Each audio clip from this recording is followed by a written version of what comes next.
Are already empowered by nature. पुरुष को, स्त्री को पुरुष के बिगर चलेगा, पुरुष को स्त्री के बिगर नहीं चलेगा, क्योंकि वो घोड़ा है। हाँ, नेचर ने ऐसा बताया, बनाया उसको। देखो, एक बड़ा बहुत फेमस वाक्य है, there is a woman behind every successful man. क्यों ऐसा नहीं बोला कि there is a man behind every successful man? बोला है क्या ऐसा? है? नहीं बोला है ना। क्यों? क्योंकि बैक ऑफिस हमेशा वही संभाल सकती है। तो woman should realise and exploit this faculties and facilities. Bharat के अंदर ये शिक्षण की देने की आवश्यकता है ही नहीं, क्योंकि हर लड़की जो पैदा होती है भारत में, उसको मालूम है आखिर तो मेरा ही चलना है, घर आओ तने बताऊं। ये पावर कोई चैलेंज नहीं कर सकता है। घरे आओ પછી જોઈએ આપણે, ફોન પર કહી દે હમણે તમારે જે બોલવું હોય એ બોલી આવો, પણ ઘરે આવો એટલે જોઈએ આપણે ઘર।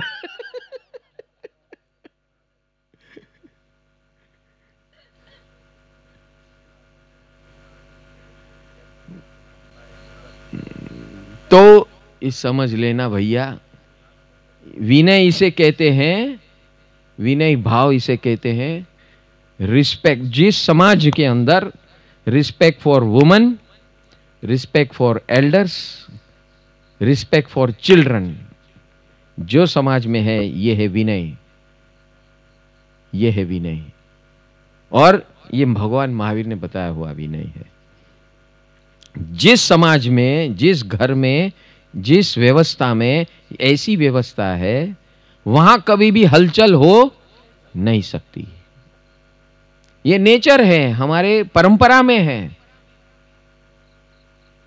कहीं ऐसे 2, 4, 10, 12, 5-10% ऐसी घटना हो सकती है जहां ये abuse, women abuse, elders abuse और चिल्ड्रन एब्यूज, ये अभी जो आ रहा है बाहर। बिकॉज ये अभी क्यों आ रहा है बाहर? क्योंकि इसका संवर्धन, इसकी संस्कृतिकरण, इसका संस्कार दिया नहीं गया है, इसलिए आ रहा है। अगर ये संस्कार बचपन से दिए जाते तो ये कभी नहीं आता भारत में। हम लोग ने ये पाश्चात्य एजुकेशन पद्धति को अपनाया है और हद को पार कर रहे हैं। सो उसका नतीजा तो भुगतना पड़ेगा। अगर हमारा संस्कृति और संस्कार इस विनय भाव के, विनय के आधार पे अगर खड़ा होता है, तो मैं कहता हूं 90% of the problems are solved in Indian society. There is no problem at whatsoever. There is a lack of education of women, girls, lack of education. आप देखना, स्त्री के अंदर जो सूक्ष्म पुरुषार्थ करने की कैपेसिटी है, काम करने की जो कैपेसिटी है, ट्रेमेंडस है। आपका घर किसके आधार पे चलता है? मुझे ये बताओ। आज की पढ़ी लिखी लड़की हो, वो 4 दिन नाचती है।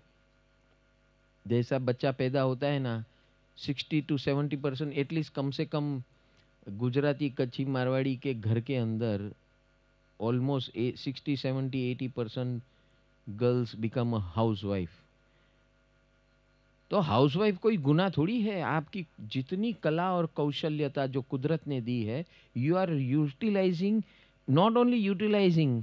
इस बार जो पर्यूषण के अंदर चैनिका ने जो प्रस्तुत किया था कि I am enjoying my motherhood and this is the best phase of my life where I am enjoying my youth with my own daughters.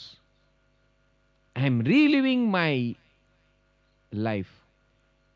स्त्री के जीवन में डबल लिविंग आती है। डबल जवानी आती है। उसके जो संतान होते हैं उसके साथ जब से वो पैदा होते हैं, जो भी 20 साल 25 साल की उम्र में उनका संतान होता है, तो she starts her life recycled. तो देखना आप, a housewife never looks old even at 60 because of this.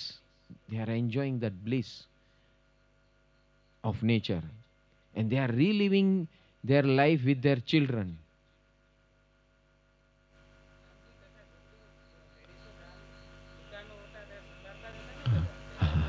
हाँ हाँ।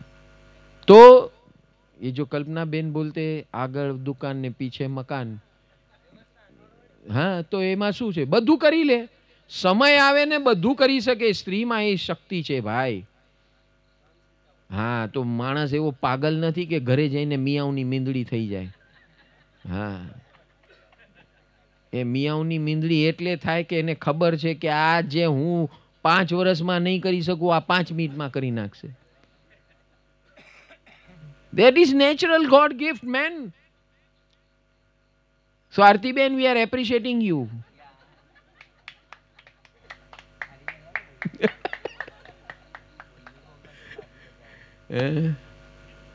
Yes. ये है scientific vision. This is called सम्यक दर्शन। जो जहां है तहां है, जो है वो है, जो नहीं है वो नहीं है। The sooner you start accepting this, भगवान का ये कहने का है, फर्स्ट चैप्टर में इतनी सारी बातें मैं आपको बता रहा हूं जो स्पष्ट रूप से यहां नहीं बताई गई है। आज के परिप्रेक्ष्य में महावीर की वाणी को इस तरह, उनकी देशना को इस तरह लेना जरूरी है। This is the requirement of the time.